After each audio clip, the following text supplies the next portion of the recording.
Hello friends, let us now learn one important point. This question: 40 weeks of gestation, 20-year-old woman delivers a healthy infant and begins nursing postpartum. Her breasts show bilateral enlargement. The microscopic appearance of the breast tissue is shown. This is the microscopic appearance which has shown many lobules. This is one lobule. Here there is difference. See, this lobule and here there is some difference, right?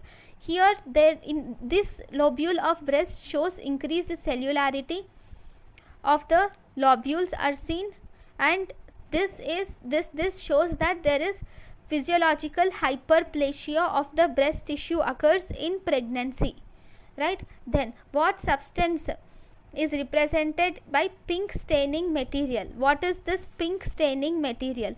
What is this? This is the milk. This pink staining material is milk which is present in the lobules. What normal stimuli account for these findings? Mainly the estrogen and progesterone bind to the breast epithelium, and they will result in increased mRNA production and resulting in protein translation, and finally there is milk production. So main hormonal stimuli is estrogen and progesterone. Thank you for watching.